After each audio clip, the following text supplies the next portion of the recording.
Welcome sports fans to GenX Classic Sports, where we bring the nostalgia of our sports-filled youth into the present day. Grab your favorite retro jersey, crack open a cold one, and let's stroll down memory lane together. Welcome back, everyone, to GenX Classic Sports. I'm your host, Sean Enos, and boy, this is really a fun episode. I've been wanting to talk to this guy for a long time. Today, I'm going to interview Rusty Rugg, and Rusty Rugg is one of the most successful high school pitchers that ever played in the United States, and that is not hyperbole. That is the truth. Rusty grew up about 40 minutes or so from where I did. He's a North Louisiana guy who played for Downsville High School, basketball and pitcher. But he's probably the most dominant pitcher that ever came out of the state of Louisiana through his high school career. And I really wanted to talk to him for a long time because we played one game against them. We lost to Rusty 8-1 back in 1988. He and I both are class of 89. We played that one time and he beat us. But I knew when I saw him warming up, he was the best. He was the best high school pitcher that I've ever seen in person and certainly ever batted against. Just phenomenal. When I read his numbers at the end of the podcast, pay attention because they sound like something somebody made up. So anyway, I just wanted to talk to this guy. We're the same age. I wanted to talk ball with him. And I really wanted to know what happened to him. I don't mean negatively. I just wanted to know about his experiences being drafted and going to professional baseball. And so we did talk about that. So anyway, I hope you enjoy this, and I hope you stick around when the interview ends and we'll listen to me go back down the list of his accomplishments. So anyway, thank you for joining me. There were some sound challenges with this call, as there always seems to be with technology. You're going to hear some popping and hissing that you're not used to on one of my shows, but I did the best I could. I spent about 30 hours cleaning this file up. That's no kidding, because it was too valuable to not have it. So whatever happened on the software, it happened on Rusty's end. It's not his fault and it's not my fault. It just happened. So I got a poor quality audio from talking to him on his side, but I hopefully cleaned it up enough that you can listen to it and enjoy. You should be able to hear everything he says. You're just going to have a little bit of background noise that you're not used to. So anyway, sorry about that, but I was going to run this thing no matter how much sound quality issues I had. So I hope you enjoy my discussion with Rusty Rugg. My understanding is, from looking into what articles I could find, you did grow up in Downsville. Is that correct? That's correct. All my life. Okay, so I read somewhere that your dad pitched for Downsville in high school. Is that right? He did. He pitched when he was at Downsville, and listen to everybody, he was a pretty good pitcher. Was he a righty or a lefty? He was a righty. Okay. The only lefty in the family. It's funny how that works, right? North Louisiana's loaded, and I've always been amazed at how many athletes, especially baseball players, they put out. Okay, so if you grew up in Downsville, did you play Little League somewhere for somebody there in Downsville? Yeah, we had right down the road from where I'm living now was the summer parks, and every summer that park was full of kids, and now it's I think it's rented out to a travel ball team. Yeah, it's amazing how participation seems to have gone down, quite a bit in a lot of areas. I would agree. So were you the tallest kid in Little League? I mean, I was, and I'm not anymore for sure. But at the time, I was 12. I was the tallest kid on the team, and I know you ended up being 6'3" in high school. Were you the tallest kid when you were 11 or 12 years old playing Little League? Harold Jr., who the late Harold Jr. passed away. He was probably about the same size as I was when we played Little League together. So you stand out in the pictures, huh? Okay, so did you throw hard in Little League? Were you one of the guys the younger kids were scared to get up there against? I never really considered myself as a hard thrower. I relied more on my curveball to set up everything, and then threw the fastball, not realizing that I threw pretty hard. Yeah. You know, back then, nobody really talked about how hard somebody threw. That's right. You know, we just knew that they were pretty good pitchers. Back in those days, nobody really talked about velocity like it is today. Yeah. When you were in Little League, did y'all play just locally, or did you do any concept of travel ball at all? I mean, I know travel ball is still a relatively new thing. So did y'all play like teams from where, Ruston and Farmville and that kind of thing, or was there enough kids just in Downsville to have several teams? Well, it was all of Union Parish. Okay. You had Farmville, you had Rocky Branch, you had Spearsville, and we would just go like a double. You play them twice, they go to their place, they come to our place, and then we picked our all-star team out of the whole parish of Union. Okay, so one of the funny things that I read about you to me was Coach Stegall was quoted in some article saying that when he saw you as a kid, he thought that guy will make a pretty good outfielder. Now, I don't know if he said that for comic effect or not, but it sounded pretty serious that his aspirations for you were he's pretty good. He's going to be pretty good for me in the outfield someday. Is that true? Was pitching not really so much on his mind at the time? You know, back when I always played up a year. My brother would go up, so I was not really considered one of the better pitchers. I was one of those guys that come in late in the All Stars, especially. I was probably the last man. We had a couple of righties, Rush Tatum from Farmville, that threw the ball well, could hit a ton, and then you have Harold Jr., Henry Jr. that he threw really, really hard at that age, probably harder than I did. Mm-hmm. But I was just one of those guys that they brought in late and done what I had to do. But I was a true outfielder. So I was a true center fielder. Yeah, it's funny because Coach Stegall's quote was something to the effect of, I like the way he got to jump on the ball and didn't make mistakes, and he had a good arm throwing it in. And I just thought that was really funny considering how things turned out with him using you so much on the mound. You know, when we were growing up, there was always a saying, you know, at Downsville, because they were so competitive and had great kids coming. As a freshman, you're going to have to take your lump because you're not going to the mound. Yeah. So it was just one of those things that it worked out to where I got an opportunity to pitch right after I came back from knee surgery, or not knee surgery, but a knee injury out of basketball. And the rest is history, you know, very successful beginning.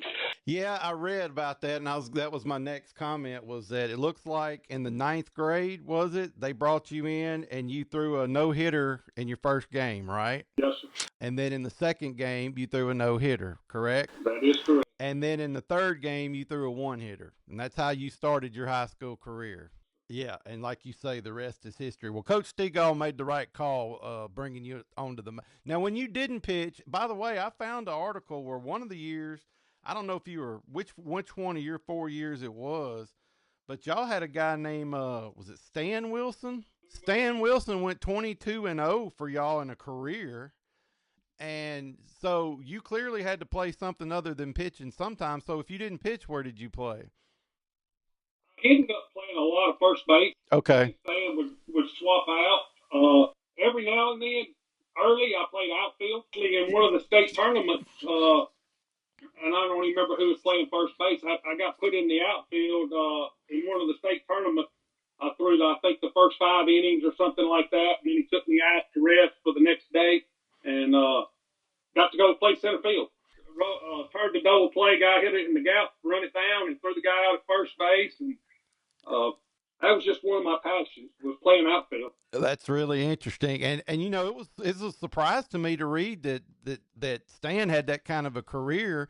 It had to be good for you to know that the number 2 guy was going to get out there and take care of business as well, because he even started one of y'all's finals, didn't he? It's such a delicate balance with pitching in a state tournament when you may have to play 3 days in a row or 3 out of 4 or something like. So I take it that the way it rotated, it just didn't fall right for you to start the finals or something, and so Stan did. Is that correct? Well, ours are back to back, Friday, Saturday. Yeah. Okay. You go in on Friday and you play the semifinals, and then you come back on Saturday and play the finals. And we had been, we had a pretty good team all 4 years. It didn't matter whether, who was pitching or whatever. We could hit. Right. A lot of runs. Right. And my senior year, I threw 7 innings against, I think it was Converse, in the semi. And showed up the next day and Steve was like, "You're not pitching." And I said, "That's where we finna have a problem." Last high school ball game, I wanted to really pitch, and but he put Stan on the mound, and he come to me in about the 5th and said, "Hey, I'm gonna let you go in and finish." And I said, "No, I done got stove up. Let him do it. We're in a good shape." And so he won the last state tournament our senior year pitching. Do you remember what the rules even were on how many innings you could pitch in Louisiana back then? Any idea? I mean, I don't know. There weren't any? Okay. We didn't have any rules on pitching. You could pitch as much as you Yep. could. I mean, and it was in Arkansas most up through at some point in the mid to late 80s for sure. It was just the wild, wild west. So if the guy could get out there, you put him out there. So I don't have a season-by-season breakdown necessarily. I know y'all won, was it 3 state tournaments in a row? And if so, was that sophomore, junior, and senior years? Is that right?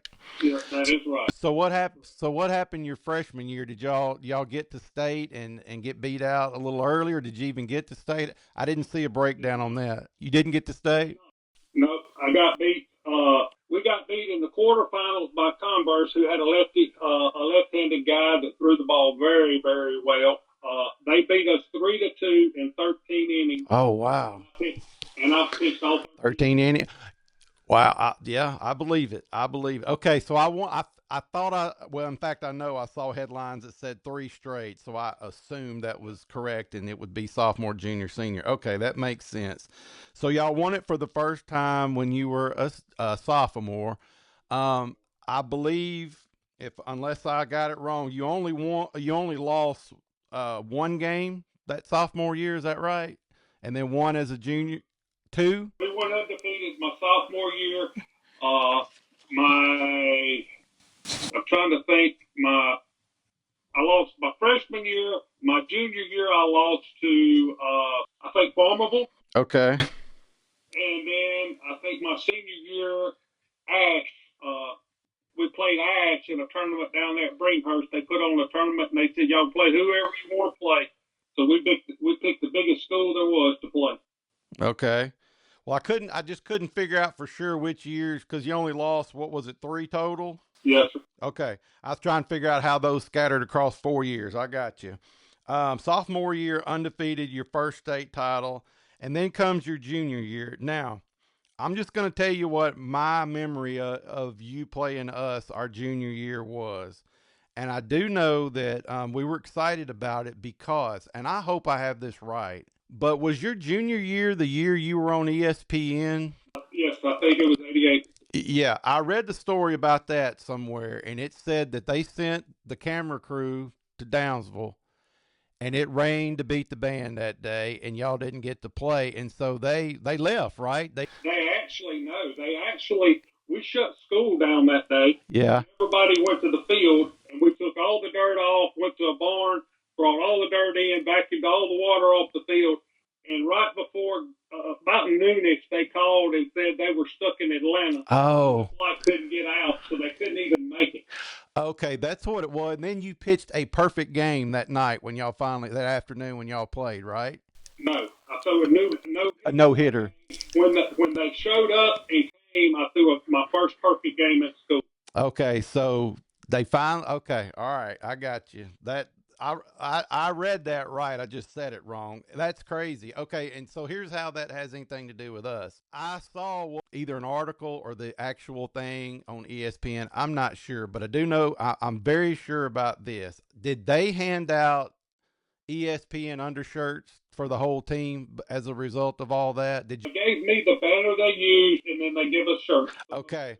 That's why I knew this was right, because when y'all got off the bus, y'all had ESPN undershirts or something on, some kind of, and I was like, I told y'all this dude was on ESPN or about or whatever. I don't know if I had seen it or I'd seen an article saying you were gonna be, because I know it can take months for things to hit the air.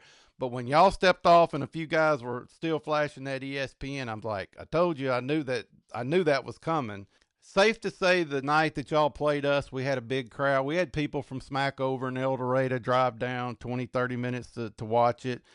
Y'all beat us 8-1, and to believe it or not, we did score. And I think out of mercy, your Coach Stegall pulled you at some point. I don't remember who finished. Let me look real quick. Well, no, it says you I don't see another pitcher listed in the box score, so maybe you did finish. But y'all beat us 8-1, and you gave up 2 hits against us. So we did get a run. We did scratch across the run, and we were not doing bad against y'all. But y'all had who was Wilson? Was that the same guy we were talking about earlier? Yeah. Stan. He hit a home run against us, and that sealed the deal. And it wasn't too ugly. It was about 4-1 or something for a while, and Wilson hit a home run, and that did it for us. So y'all went on and won state. We went the following year that you won as a senior. We won state also. Yeah, I never understood why one of them didn't pick up the phone and try to get us back together the following year. It would have been fun. I thought we could have come to Downsville. Could have come to Downsville, or we could have gotten in a tournament with y'all or something. I just never understood that. But I will tell you this: one of the interesting things about seeing you for the first time when y'all showed up. I mean, there's taller guys than you for sure. I mean, 6'3". It's not like you were 6'6". It felt like you were 6'6" though. It felt like the ball came from about 15 feet in the air when you threw over the top a little. You know what I mean? Like that height coming down is a whole different ball game than a dude that's 5'10", pitching at you or whatever. That was part of the effect for you, was how that the ball came from pretty high in the sky, and it came at a downward trajectory for sure. By the time you played us, how many pitches do you think you were really throwing in earnest? Now, I saw in an article where you said you definitely had a fastball and a curve, but you were experimenting at the time in some article I read with maybe some kind of other pitches. Knuckleball. I was splittering the knuckle there for a while, but that didn't work. My hands are kind of short. I mean, they're small. I can't even palm a basketball. So it was. I guess that was it's hard to grab different pitches like that. So in high school, I basically threw a fastball, curveball. Didn't need a changeup at that time because it would have just put everybody on time. So yeah, those were the only 2 pitches I threw in school most of the time. Yeah, your curveball was something else for sure. And as hard as you threw, and then that curveball coming in there, it talk about messing your timing up. Yeah, a changeup for you would have been a fastball for a lot of guys, and so that probably was just wise you didn't even go there, to be honest, right? Now, I don't know if you agree with it or not, because we didn't know. Here's what's funny: we played against you. We were amazed at how good of a pitcher you were, and we needed to face a good left-hander going into the postseason. But we kind of all argued back and forth because we really couldn't figure out, and nobody cared back then as much. You just didn't even hear people talk about how hard, the actual radar speed. But I found an article that said at least at some point you were at 93 on a jugs gun. I don't know if that was top end or I heard that, and I don't know how early in your career that was. Is that even in the ballpark, correct? Yeah, it goes back to I really never knew how hard I threw. Even with all the scouts that were there with radar guns, you would hear these weird numbers that that wasn't even realistic that you're throwing. I would say they all said between low 90s to mid 90s. That I would get mid 90s every now and then, but probably high 80s to low 90s is probably where I stayed. I would agree with that. I mean, we I guess statistically that's just going to happen. We played a lot more righties than lefties over the course of 4 years, but we did play some lefties and some hard throwing righties. And we played a team up in Arkansas one time that their number one and their number two pitchers got drafted the same right after the year after we played them. It was Conway, I believe it was. And I would agree. I mean, I assumed you were in the low 90s. Even late in the game, you were probably no worse than very high 80s. So I don't have any argument with 93 being somewhere you were working for sure. And it is funny that you didn't hear about that much back in those days. I mean, I don't remember anybody ever saying, "Hey, Glover's throwing 93 today." I mean, it never came up. Nowadays, they clock it on the scoreboard live during the game at a lot of ballparks for high school kids. You're right. Okay, so you mentioned palming a basketball. Before we get to your senior year, I read that you did play basketball for Downsville. You were good, and Downsville was good. Did y'all win a state title in basketball? We did not. You didn't, but y'all had 20 something wins one of those seasons for sure, right?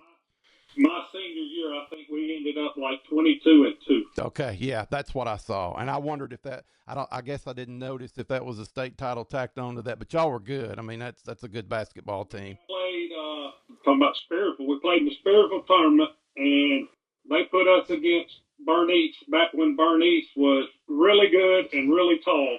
Yeah. Somehow we pulled that game out. And the next game was going to be Summerfield. Nobody knew anything about Summerfield because they was Class C. And they beat us pretty good. So that was our first loss. And then in the probably maybe first or second round, we ran into Converse, and I got hurt in the third quarter. That kind of baseball slid me and almost broke my ankle. And so Stigall just kind of called the dogs off, and we ended up losing. Yeah, I read something about that, about you getting injured playing basketball, actually, maybe a couple of times over your career. And then I don't know how much you want to go into this or not, but I read something about you getting injured in one of the basketball games, and then y'all played that team later in the year in baseball. Is that who you're talking about, Converse? Okay, yeah. You don't have to go into that if you don't want to, but I read up on it. Yeah, it was it kind of got turned dirty. They played a little dirty basketball, Mm-hmm. And I mean I think we had an 18-point lead at halftime, and so it kind of I stole the ball early in the third quarter, and they kind of baseball slid me right above the ankle, and so we knew we would run into them, and I'm like, you know what? Y'all may win that one, but you're not going to win this next one. Right. They kind of tried to put me against the wall, saying if I hit anybody or any shenanigans or anything like that, that they would eject me out of the game. And actually, the same guy that baseball slid me and took me out, bunted one to the first baseline and cut across the field trying to run over me on his way to first base. Man, that's wild. And y'all did beat them in the baseball return match, though, didn't you? Absolutely. Well, I knew you were a good basketball player, and y'all had a pretty good team. Let me ask you this. I saw Coach Stigall in an article mention, and this is something that Junction City dealt with, too. We weren't the smallest class in Arkansas, but we were AA, and it only goes down to A, so we were close to the bottom. Y'all were B-size school in Downsville, but I read Coach Stigall, and the articles support this. Y'all played up in competition, non-conference, every opportunity that you could, whether it was a tournament against bigger teams. I think Alexandria, one of the Alexandria schools, was on y'all's schedule. Seems like y'all played them. Y'all played up to play the best teams you possibly could when it wasn't dictated by who you had to play in conference. And so you didn't just play who was right there around you. You played everybody you could as high up as you could. We tried to play anybody that would play us. My sophomore year, we actually beat West Monroe in their tournament, and it ended up being Farmerville and Downsville in the finals of the West Monroe tournament. So that's how it became that Farmerville beat me, because they had Eric McCray, which was a hard-throwing lefty, and he beat me, I think, 2-1 or 1-0. I don't remember what the score was. The next year, that was the first game of the West Monroe tournament. That wasn't going to happen again. Wow, y'all had to drive all the way to West Monroe to play each other, huh? Well, yeah, and I respect Coach Stegall and y'all for doing that because I mean we were bigger. We were a bigger school back then than y'all were. Not a ton.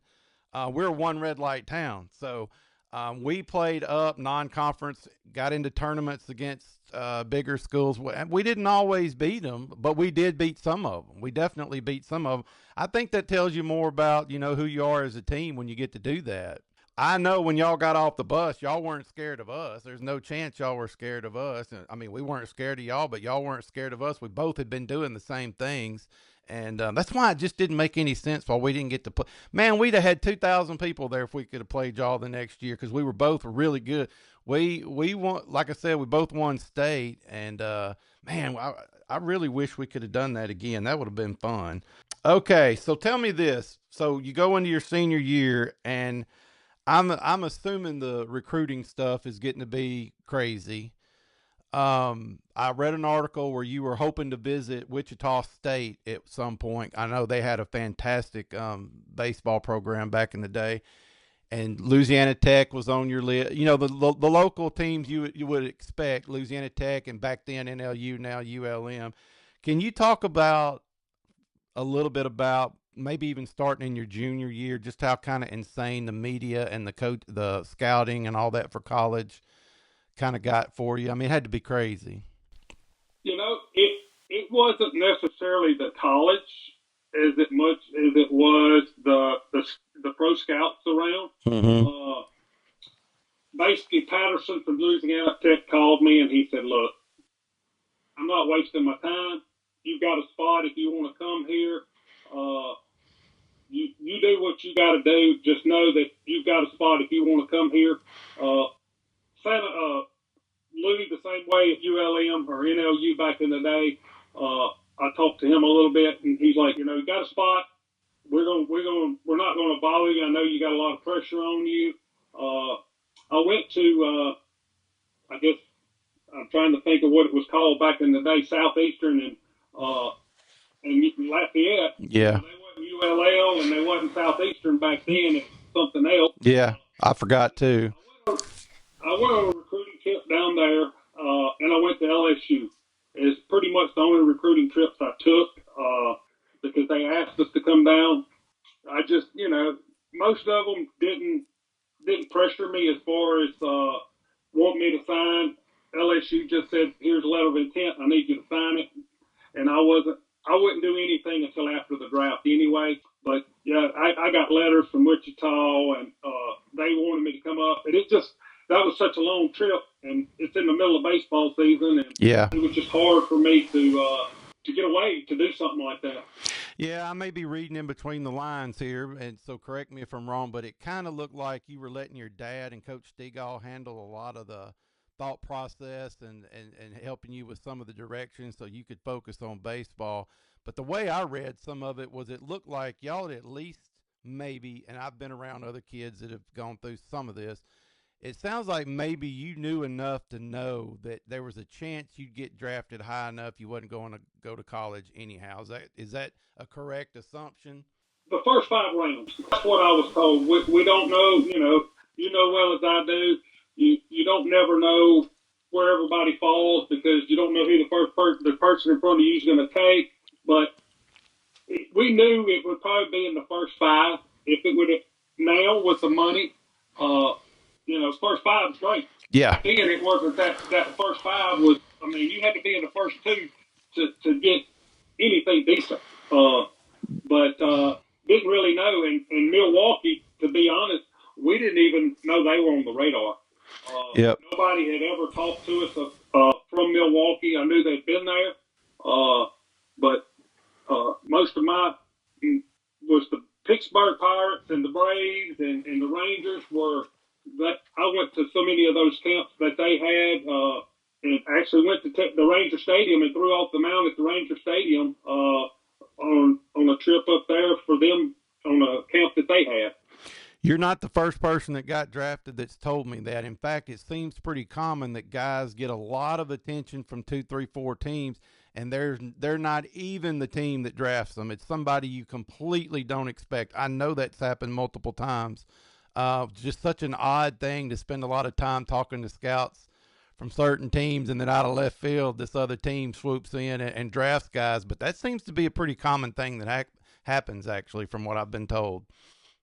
Yeah, they probably, stay off the radar, knowing that the teams that you're probably interested in are looking at the fourth, fifth round, maybe, and they're thinking that if they're just quiet, that they can get you a little earlier before somebody else takes you. Yeah, so let me hold off on the draft just a minute and ask you about something else that caught my attention. Talk to me a little bit about what the Team USA that you played for was all about. I didn't see a lot of information about it, but I know you played for a national select team kind of thing. What was the deal with that?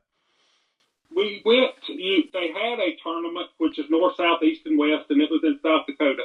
We went up there and we played a tournament basically, and then they put out of the north, south, east, and west. They picked 18 guys or 20 guys that went on to another tournament, and then out of that they picked the USA team that would go to Australia and play in December.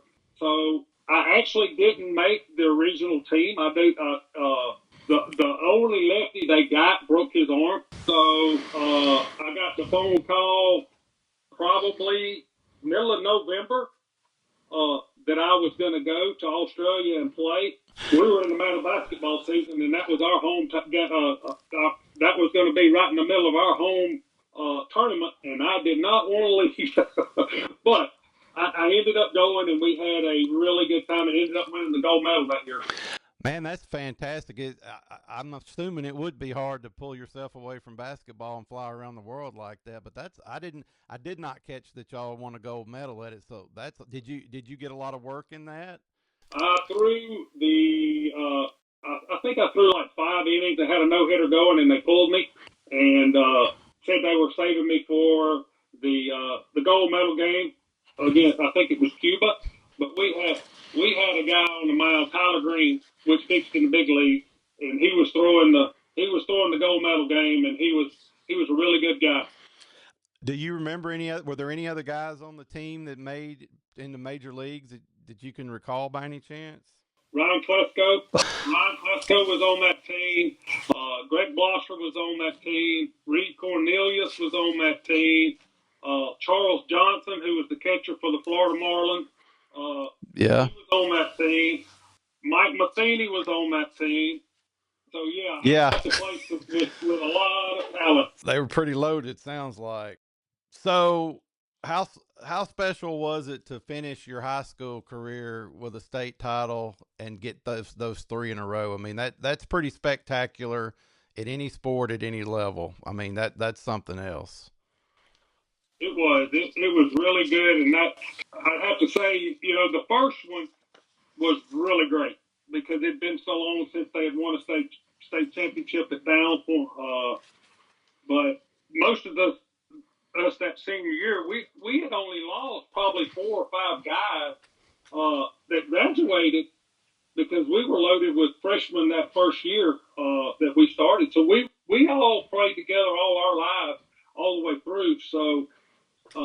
It was another game for us. It was great to win it, but that was our goal. We did not want to lose to anybody that we played. So we really had a really good program in the late '80s. Well, I actually think that's an advantage. So yeah, that is really cool, and for y'all to do it 3 times in a row with what was a young team. And go all the way through together like that. That's incredible, man. That had to be a good feeling because you know what? I have a feeling you're a big enough competitor that all this stuff you did as an individual, it wouldn't have sat right with you had y'all gotten your brains beaten in as a team over and over and over and over. It just wouldn't have worked for you, would it? No. I'm still competitive today. Yeah. Things are different nowadays. I coached for probably about the last 15 years. I started coaching, got out of baseball, and started coaching high school softball. Things are different. Yeah, things are different nowadays. Yeah, we're going to get to some of that in just a minute. I noticed an article about you playing as a senior when y'all win your 3rd straight. You've got things going on with the draft and whatever. And then you go to the All-Star game for the state of Louisiana. And the thing that jumped out to me about that was the biggest attendance, the best attendance they'd ever had for that game that they could track was somewhere around 1985. They had 800 people down at LSU at Alex Box Stadium. No, when you were a senior, where did they play the game? Actually, I cannot remember because they were housing. They wanted me to come down the week of the tournament. Abbeville. That's where it was at. Abbeville. A coincidence was the family that was going to house me was they had a son that was at the University of Texas pitching there, and we ended up being roommates. My first year with the Brewers, he was my roommate. Greg Landry. I was supposed to stay with our family there, and some things came up, and I couldn't make it down to do press conferences and all. But I met the family that was going to host me, and my roommate ended up being their son. It was at UT my first year with the Brewers. That's an unbelievable coincidence. So in Louisiana back then, did y'all do like a best of 3 or something for the All-Stars, or how? Okay, all right. That makes, because the article I found said game 1, and I thought, why? Okay, so there must be more than one. I couldn't figure it out. But the reason I brought it up, people attributed this to you being there, is that the most they'd ever seen at a game for the All-Stars was 800, and there were 2,200 there for your game after your senior year. And most people gave you the credit for that. So just letting you know, if you didn't know that they had quite the crowd there, probably to see what this Rugg guy was all about, right? Yeah, I think everybody was waiting to see if I was going to falter against all those guys that play 5A. Well, yeah, that's absolutely true. I mean, yeah. Yeah, well, anytime you go play ball, half the people there don't want you to succeed, and half are there for you, right? I mean, that's kind of the way that shakes out. All right, so let's get into, if you're cool with it, let's get into. I'll read through some numbers later that people need to know. So, what do you want to talk about the draft itself? I know did they call you and get you out of bed to tell you where you'd been drafted, or some story about you getting drafted by the Brewers? We had a draft party. Family, friends, teammates was there, and we played basketball. We did a lot of stuff just to keep me occupied. By the end of the day, I done got tired. I actually went and laid down and fell asleep when the phone rang. And when I answered it, it was the Brewers. So not a team you expected. You weren't really on their radar. You didn't think, right? Is that what you said? Funny story. When they came in to negotiate, Stigall, he said, "Look," he said, "I just got to ask y'all a question. What is the emblem on your hat?"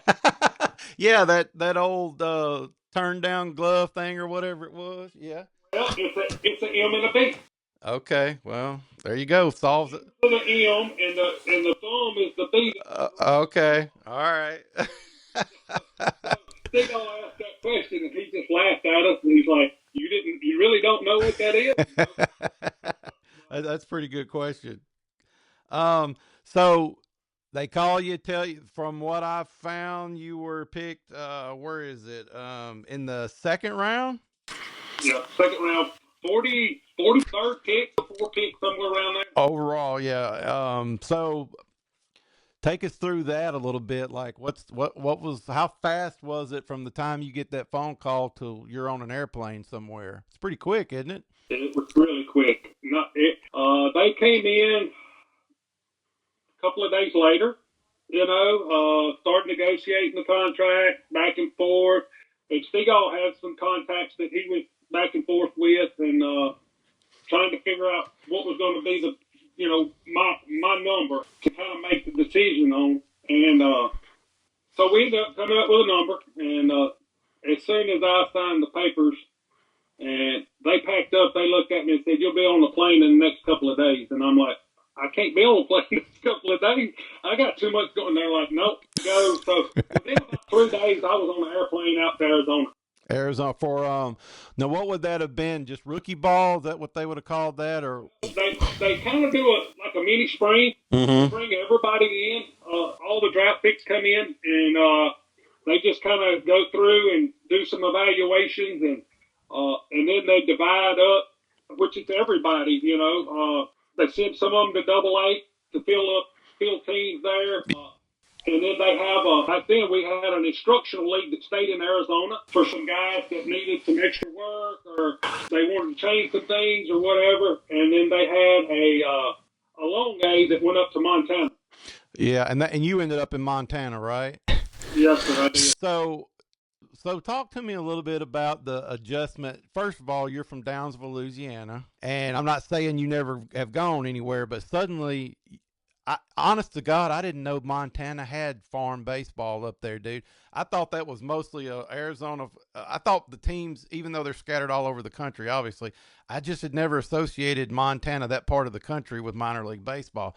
So you go from Downsville to, was it Billings or somewhere were you? Bozeman? Helena. Okay. You go from Downsville, the comfort of your own bed and mama's cooking, to the Arizona to get situated, and then boom, you're in Montana. You cannot be much farther from Downsville than you were when you were there. So what's the adjustment like mentally? We'll get to the baseball, but what about the mental side of that? You're 18 years old. I guess the hardest part is my parents not being there, because my grandparents and my parents wasn't going to miss nothing. I mean, they flew to Australia to go there and watch. So, that was the hardest thing. They ended up coming up for a week and staying. But the day in and day out of your parents being there, back then we didn't have cell phones. So it wasn't no just picking up the phone. So I guess that was the biggest adjustment was, not having your family there every day to see them. But, as far as the other stuff, it was baseball for me. Now, were you thrilled with the fact that it was sun up to sundown, whether you were out there on the field or not, but your thought process is centered around baseball and pretty much baseball only? Was okay with you because that was your dream you were living, or was there some side of it where you're like, man, tomorrow we got to do this all over again? Or were you like, yes, we get to do this tomorrow again? Well, we played 80 games. That was 80 games. And I think in those 80 games, we had 3 days off. That's 2.5 years of high school ball in that short period of time. And you just finished. So, you got tired at the end because you're not used to that. I was used to getting out of high school playing 20 summer ball games, all-stars, and you're done and you're in the basketball season. So that was a little bit of adjustment of every day, and a lot of days, game days, we still got up in the mornings and went to the ball field and practice. Especially if we wasn't playing real well, we were going to the field to take BP early, and then we'd come back late and take BP before game time. So we spent a lot of hours on the ball field. I've had minor leaguers tell me that not in the sense of life and death, but in the sense of routine, it's very much like being in the military. Like, every minute of your day was practically accounted for, and plus you had to try to get some rest and sleep and all that kind of stuff. So that's what I've heard, that it was that regimented, and you knew every minute what you had to be doing, kind of thing. Well, I mean, you finish up at 10, 11 o'clock every night and grab you something to eat and hang out a little bit, and when you woke up, you were back at the ballpark the next day because, I mean, you had 20 guys to hit BP, and they had to hit BP. So depending on if you had early BP or late BP, if you were home or away, you were at the ballpark at 2 or 3 o'clock in the afternoon, and you were there till almost midnight. Talk to me about what kind of athletes you got to see. Now, you might be a little bit different on this because you'd played Team USA with some outstanding guys, but did you think, okay, this is some real talent, or were there some guys you were like, how did this dude get drafted, or was it just a little bit of everything when you got there? There was a little bit of everything. The guy that ended up playing third base for us, he had only played organized baseball for like 2 years. He was a Golden Glove boxer. Now, he had really good hands and could fly, and they took a chance on him to teach him to hit because he had some amazing hands, and he could really, really run. So you had somebody that played very few baseball games that had a lot of talent to, we had several Puerto Ricans on our team. Their mentality is a little bit different than ours. That was an adjustment, learning to play with some of those guys. But we had a lot of good teams. I mean, we had some guys on there that could play. Did you have any impressions though of adjusting to the hitters, or you adjusting what you did based on maybe the talent that you now were facing every day? I pretty much pitched the same way as I did when I was in school. You know, that's all I knew. Yeah, absolutely. I added a changeup because there I needed it. That ended up being a pretty easy pitch for me to learn. It didn't take me very long to get that pitch down. So that helped me a lot once I got that pitch where I could throw it for strike. So I just pitched the way I normally pitched, and I actually had a really good catcher that my coach, Dusty Rhodes, out of Florida, he had played for him, and he was our catcher, and he could call a baseball game. It went from me having to call my own game to where I had a catcher that knew how to call and knew how to set up hitters and things, and he did a really good job of calling my pitches for me. So I didn't have to worry about trying to outthink. I just got the ball, and whatever he put down there is where we went. I was hoping you'd say that, because why would you go and try to be something you're not all of a sudden? I mean, being rusty is what got you there, so why would you change a whole lot, right? That's right. I just, that's all I knew, and they knew once they figured out what I threw and how I threw, he could call a really, really good ball game for me. So just relied on them, and that's the way it went. What about the hitting talent you were up against 1 through 9 on a daily basis at that point? Is there anything shocking about guys putting the bat on the ball all of a sudden, or was it just business as normal for you, or what? Business is normal. I mean, we played some bigger schools. It wasn't like I never got hit. I played All-Stars and got beat around a lot, put in plate. So, it didn't bother me. My goal was the end result. I didn't care if you hit me or if you hit home runs off of me or whatever. The end result was, if we got the W, all I cared about is the end. I never really, even in high school, with all the numbers and all that never really stuck in my head of, I got to have a no-hitter, I got to have this. It just, I wanted to win. I wanted to win for the school. I wanted to win for Seagull.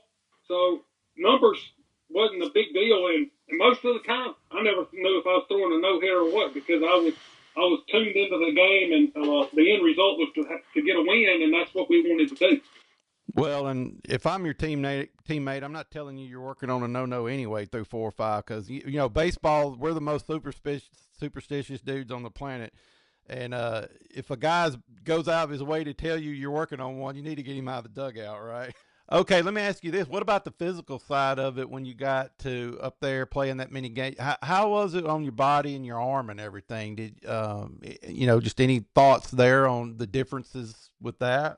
I probably got tired at the end. Got a little arm strain toward the end of the season throwing, because I would go from starting to middle to long, short relief to, I was kind of all over the place. Oh, okay. Whatever. I might start one game and then I'll go into the pen. I may be short relief that night. I may be long relief that night, middle relief. I really never knew. It just kind of depended on who we played to where I was going to be set up. Sometimes I was throwing in the bullpen every day. That was my next question, was were you moving around a lot, or were you locked in as a starter or closer? Well, it sounds like they were trying all of it with you. Yes, sir. Well, how did the minor league, how did it all, as much as you're comfortable with talking about, how long were you in the minors and so forth, whatever you want to talk about on that? Yeah, I played the year I graduated, 89. I went to Montana. I think I was 5-0 that year, and got hurt. And right before, I could tell something was wrong, just didn't know what. Going back to spring training the next year, and when we got to spring training, they couldn't find out what was bothering me. So I threw for, I don't know how many months with a torn rotator. Finally sent me up to Milwaukee, found the tear, fixed it, come back home, rehab, got back to 100%, went back the following year, which would be 91, everything was great. And then all of a sudden it let go again. And we rehabbed for a while, and it just never got back right. And then I ended up going to Alabama to the doctor out there. He said it was pretty major. So they did surgery then, and I think I went to the mid-70s. Was that Dr. James Andrews in Birmingham? Yes. I know a kid here that he worked on too, for Tommy John. For Tommy John. Did my shoulder last, and I went. I think when I finally come home, I was throwing 75, 78. Is that right? Yeah, and today it's still tight, but back then they didn't go back in and loosen them back up. Now they can go back in and redo it and loosen it up and give you a little room to get some flexibility back. And I actually came home. They called me in and said that they needed some pictures and they were going to have to release me. And I came home and I'd made some friends, and you probably don't know Sam Hughes was a quarterback at Tech for a few years. And his dad, Gary Hughes, was one of the head scouts for several teams. And he called me. He was the head scout for the Florida Marlins. And he said, I want to sign you. And I told him I was done and I didn't want to do it anymore. You just didn't think your shoulder would ever come back from all that? I mean, was that your mindset at that point?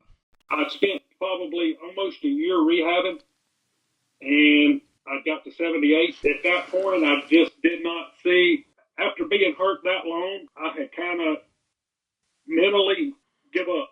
The good Lord He has a plan for you, and at that time, I thought my plan was to move on. Yeah, and I think everybody I've talked to that played like you did, the harsh reality for them, whether it's college or pro, when it comes to injury, is that there's a line around the block of guys that do what you do, and the teams are way more aware of that than you are, and that's what a lot of guys that thought. You don't deal with that in high school. You're the guy in high school or whatever. But those guys, they draft every year for a reason, and they stock up. And it's unfortunate that, man, there's just so many guys that it's an injury thing, and it's a numbers game. Rusty Rugg's not the only left-hander in the organization, kind of thing, and that's got to. But man, you did all of that, and you were still, I'm guessing, 15 to 20 miles per hour off your fastball. I mean, that's tough, man. That you can't pitch high school like that, much less for the Brewers. That's right. And I had I spent I was going to Green Clinic over here in Ruston doing my rehab. Same rehab I did the time before. We went through the same steps, and just this time it just didn't ever release like the last time, and I could never get it back to where it was. Well, and think about how long ago that was. Who knows what kind of different surgeries and techniques they have nowadays compared to back. I mean, hey, it's been 35 years or whatever for us. It's been a while. So yeah, the Tommy John. I'm glad we talked about that, because I just know so many kids have had Tommy John already before they get out of high school, and I know kids that have had 2 and 3 Tommy Johns. That's just nuts to me. At least you avoided the elbow thing all those years somehow. Everybody thinks, can I go back to the rules nowadays versus the rules back when I was there? The first rule was you got 10 innings a week. That was the first rule in Louisiana. You got 10 innings a week. Well, if you go back and you look, I'd have still threw almost every ball game because we played 5 innings a ball game. Because we had a really good team. That's a really good point. And that's what people say. Well, you wouldn't throw like that today. I said, well, I'll be honest with you. I'll throw every ball game again because we scored 18, 19, 20 runs a ball game. We could hit. So I would have almost threw every game anyway. And nowadays we don't. They played 40-something, 42 ball games, 35 ball games. The most we played in high school was 20. We probably averaged 30, 31, but still, I mean, nowadays, I was going to ask you, do you have a son that played any baseball? by any chance? Yes, sir. He just graduated. I just wanted to pick on your brain a little bit and see what do you see in the high school and travel ball or whatever nowadays? You got any thoughts on what's different? Well, I like the travel ball to a certain extent. My son played travel ball for a few years. Uh, the good thing about travel ball is it actually teaches these guys the rules of high school early. You know, when I played, you were just starting to lead off when you got to be a freshman in high school. So the coaches had to teach you all of that in high school. Now you get kids that's learned that from the time they 12 years old. They're already leading off. So a lot of the fundamentals are learned earlier than what we were able to learn them. That's a good point. Mm-hmm. I think as far as the pitchers, you know, if you got a really good pitcher, and I see some of these guys are playing travel ball and they still play Dixie or Little League. You know, if I got a good pitcher and I go to league ball, I'm gonna get all my innings out of that kid that I can to help me win. Well, you know, and then he turns around and he's pitched all his innings during the week, and then he goes to a travel ball tournament, and that coach is gonna get all the innings he can get out of it because they want to be successful also. That's right. So to me, that's the only downfall. You know, a good kid, and he's going to play to get his innings in to help him get stronger and better, but they're not getting the rest that they need nowadays. I would agree with that, and that brings me to the point of specialization. But I think that's changed some things too. You yourself played basketball. Well, you know, things are different now. You know, we played. That's the only two sports we had was basketball and baseball. So we all played basketball for conditioning for baseball. So we got all our running in and all that. So we probably didn't practice but 2 weeks at the end of basketball season before the season started. Now, I would throw some, but as far as practicing, we wasn't doing that. Now, you know, you're playing basketball runs 2 or 3 weeks into either softball or baseball season. Your baseball season runs all the way into the summer. Most seniors will be out of school before the end of the season. They'll be, you know, graduated before softball season comes to an end. And now that travel ball is so big, as soon as they walk up, as soon as that team is beat in high school, whether they win a state championship or whether they get beat in the first round, 90% of those girls, if they get beat on a Friday, they're in the softball tournament on Saturday morning. And they're going to play all the way up until school starts back. Do you think that's taken some of the emphasis off what we had, which was really wanting to win that state title for your school with those teammates? Do you think travel ball has changed? Because what I think has happened partly is what you just said. We're in the state tournament, and I know win or lose, I'm going to be in Memphis playing baseball Saturday, one way or the other. I wonder if it has not turned high school into rec league ball for a lot of these kids and parents. That's just, maybe you don't see that, but I'm pretty sure I've seen that where the parents even say, well, okay, well, we'll be in Nashville next week at a showcase. I think that's changed. I think that's changed for the worse for the high schools personally. I think what changed for high school is, you know, and I don't know as much as baseball because I was out of baseball for so long, coaching in high school. When I went on to the softball side of it and coached, I know for the softball side of it, we went to all these conferences and listened to the college coaches talk and, you know, to see what was new and what was going on. And they will tell you, I'm not recruiting your kids at high school. I know, yeah. I'm recruiting your kids at Atlanta and California. So, you know, for these kids to get seen that want to really play college ball, high school is kind of a back burner. They're trying to get out there in front of and the college coaches. And I did hear one parent stood up and said, so you're telling me my kid don't need to play high school? My kid needs to play travel ball all year round. He said, no, that's not what I'm saying. But in reality, that's pretty much what they were saying. You don't see 500 kids on the weekend. Mm-hmm.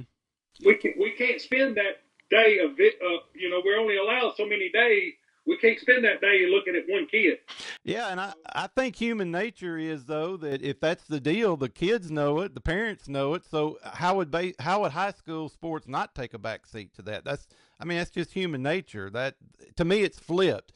Used to, summer ball was kind of the extension of the high school season, and we wanted to stay together as best we could. But hey, once again, I'm the old guy on the porch. I get it. It's definitely those two things bother me the most. It's kind of the de-emphasis on the high school as a team and the lack of being able to play multiple sports. To me, those two things bother me the most. But I do get it. You can go to Atlanta and see every kid in the country in a weekend. I totally know that. Yep, I get it. All right, I've had you for an hour and 17 minutes. I want to close with a few things. If you got 10 more minutes with me? Yes, sir. I want to close with a few things that I looked up. Now, I know you don't get the record book out every night and read up on yourself. You're not that guy. I understand that. But I did try to compile a list here. The first thing I want to mention, and by the way, every time I looked you up, I was looking for guys that I played with or guys that preceded me at my hometown. You are still the national record leader with 19 career no-hitters. I don't know if you know that or not. Correct. You're still the leader at that.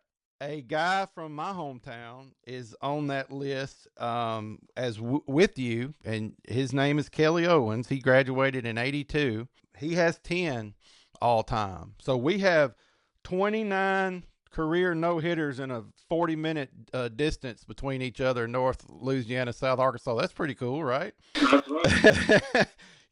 Now, here's what's crazy. You weren't on this list, but I know you should be. If I'm not mistaken, you said earlier you had 3 perfect games in high school. Is that correct? I think that's what those 2 for sure. That would tie you nationally for the leader. There's several guys with 3, but you weren't on the list that I saw, but you should be. Let me see. Hang on. And I know you don't want me necessarily talking about all this, but for the people listening, I want them to know, I think you won something like 43 or 4 games in high school. No, yeah, is that right? I think it was 44-3, something like that. Okay, that's what I have. I'm sorry. 14 one-hitters to go with 19 no-hitters is what I have. 612 strikeouts or so, somewhere in there. Yeah, I think so. By the way, I think you're on the list nationally. You are in the top 20 nationally in strikeouts still with 612. And, I'm sure people tell you all the time that your numbers are almost like reading somebody made this up for a movie or something because they're just astronomically nuts. I've got you down for something like only 11 earned runs in your whole high school career. Yeah, something like that. And I can't remember exactly. Your ERA was .37 for a career. Just absolutely ridiculous. The Alexandria team that you lost to turned out to be the 3A state champs, by the way. Right. So y'all played up. That goes back to the y'all playing as good a competition as you could find. There's no shame in that for sure. Oh, I had a note about you pitching 13 innings and struck out 29 batters in that game that went on 13 innings, right? That's right. 21 Ks in a single game. Yep, against Stark. And then I talked about you had 5 no-hitters your senior year. And you were all district in basketball. So I wanted to make sure I threw that out there. So that's just and I will probably go back and get a better list and at the end of the podcast when we're not recording together, I'll make sure I run down these again so it makes a little more sense for people. But anyway, you cut it, buddy. That's just a phenomenal career. And from a guy who grew up in a pretty proud program, I know you're proud of those numbers and, like such a kick to get to play you guys that year. Do you kids know what Dad did back in the day, or do they make fun of you and all that, or have they actually looked some of this stuff? I know you've had your jersey retired or something at Downsville. So, do they get a kick out of hearing about Dad back in the day? Because they think we're 100 years old and we were never young. So, yeah, my son was a pretty good ball player. He I guess his junior year in the state tournament, he got to pitch he played in 5 state tournaments championship games.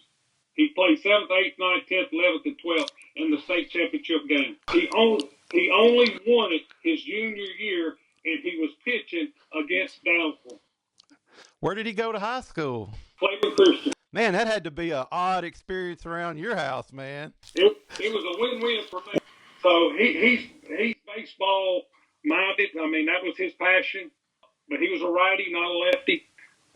So he enjoyed it, and he knew a lot of the stats, and because a lot of his cousins and stuff would always talk about it. But he'd always tell me he'd knock me off the mound. I think that's the fun part of being a dad of teenagers, right? Yes, sir. Is Coach Stegall still alive? No, he's not. Okay. He passed away about 4 years ago, I think. Something. It sounds like y'all had a pretty good relationship. Like every article I read, it seemed like he truly wanted what was best for you in your high school and going forward. Oh yeah, he was like a second dad to me. You know, he after his wife passed away, he would come to all our family reunions, and because most of my family played for him, so yeah, we would all get together, and that'd be just a big get together for all the teams that played for him. So spent a lot of time with him. I actually got to spend the last few days with him when he got sick. He was in a nursing home, and my wife was over the nursing home, so I was able to find out where he was at, and I got to spend a lot of time with him at the end. Well, look, man, I've kept you long enough, hour and a half. I figured it'd go that long. Rusty, I can't thank you enough, man, for joining me. This has been fun. I enjoyed it. All right, everybody, I'm going to go ahead and read some of these stats from Rusty's career to end the podcast officially. So here's Rusty Rugg by the numbers, okay? As we mentioned in the podcast, some of these things you've heard, but there'll be some new information here. Rusty had 19 career no-hitters, which is a national high school record that has stood since 1989 to this day. He had 612 strikeouts for a career. That puts him in the top 20 nationally still to this day. He had 3 perfect games, which is tied for first nationally.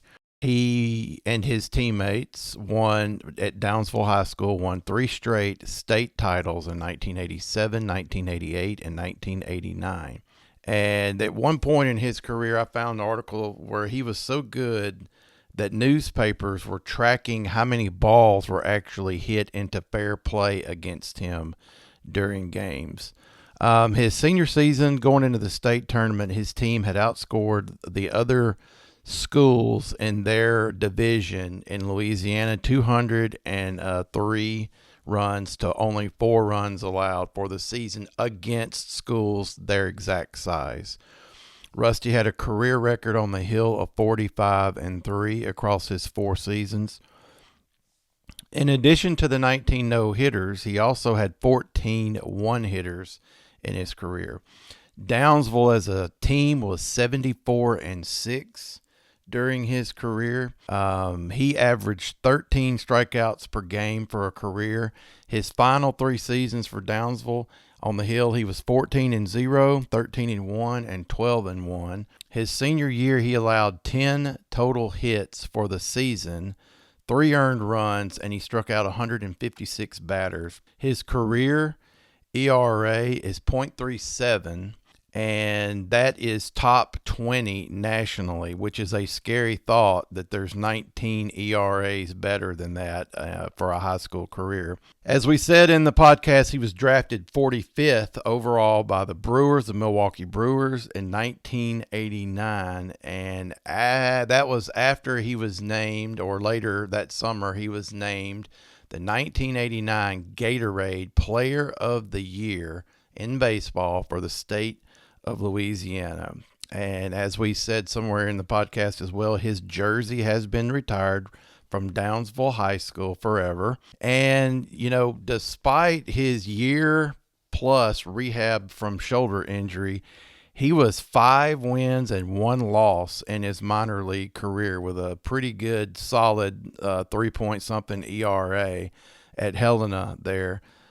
He was 4-0 in minor league baseball as an 18-year-old kid right out of high school, a week out of high school. He started his professional career, went 4-0 that season.